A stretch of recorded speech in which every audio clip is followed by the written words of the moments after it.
Remember when I tried out the 100 wood and 5 stone challenge? It was a great challenge. It pushed me hard to build something pleasing to the eyes with limited resources.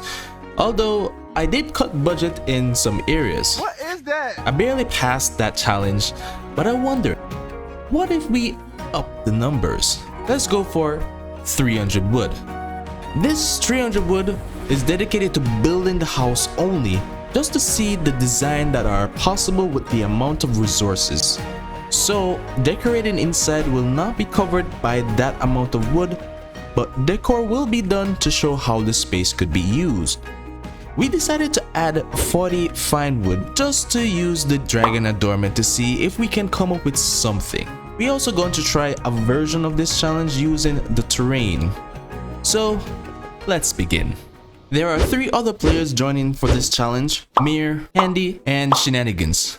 All of us have tried the 100 wood challenge, so when we talked about trying the 300 wood, we thought it would be a breeze.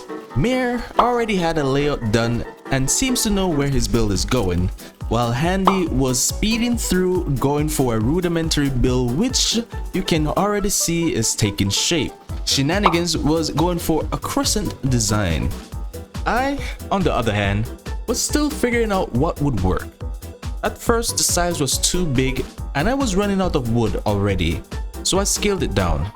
What I was thinking of doing was to make a tent-like looking build for the challenge that I tried and failed to do with the 100 wood version. Back to the others. Handy looked like he was already done, like it was the easiest challenge, and Shenanigans was almost done too. But Mir got frustrated in the process and started over with something else in mind. Because fire hazard is on, setting up a safe fireplace was problematic, and this was a part of the overall challenge. Mir seems to be going for a Viking style build, but scrap it a few minutes later. I also was struggling like Mir. At first I thought the design was going well, until a few persons on the stream said it looked like a turtle. So the perfectionist in me kicked in and I tore it down. I then settled for a Viking style build. So you know me, detailing work is priority. So there had to be some budget cuts. So I used most of my wood on the front of the build to have something good to look at. Someone said it reminds them of the Sydney Opera. So I was pleased with the front, but the sides and back, well, we all completed our house, so now for the terrain version. Andy was located to the left, Shenanigans was behind me, and Mir was to my right. We were all going at it, getting deep into the building. For my build, I wanted a basement for additional space, so I dug out a box. Then I raised the ground to the back to create a hill to cover the back side of the house. Compared to the first build, this one I had a sketch I was following, but the only issue was if the wood would be enough. Handy completed digging his spot and added a nice slope for the entrance. He kicked into full gear working on the roof, while Shenanigans and Mir worked on their basement. Shenanigans then started to work on the overall shape of the build. Meanwhile, Mir seems to be investing a lot into his chimney. But not just any chimney, his $1 million chimney. I was pretty much done with the overall shape of the build, but I was low on wood and needed to add details to the front.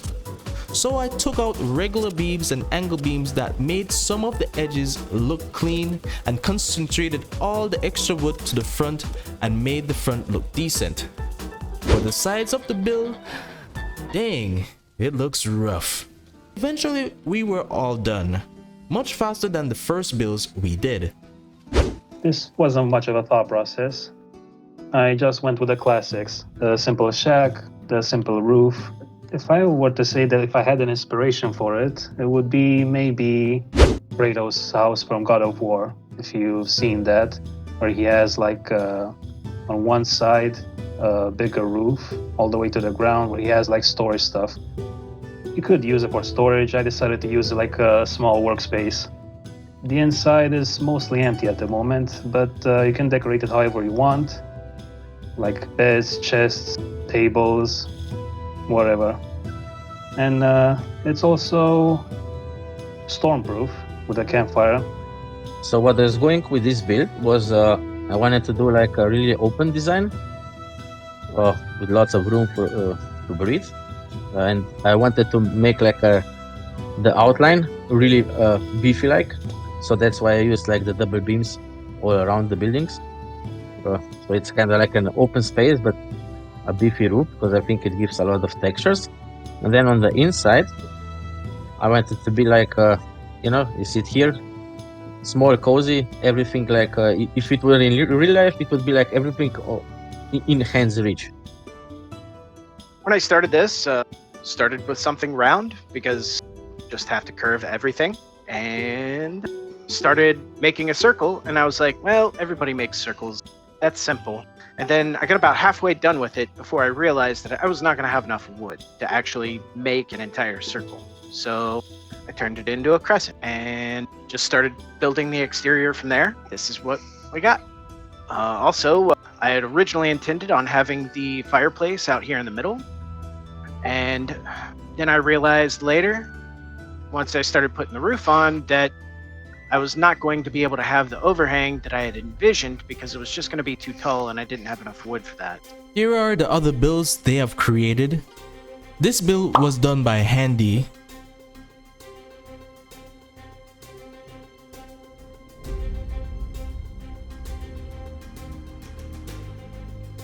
This was done by Shenanigans.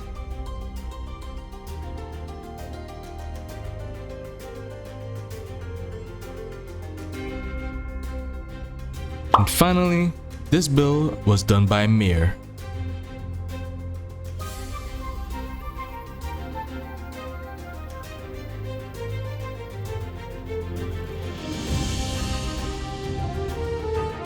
So these guys completed the challenge. So what can you build with 300 wood?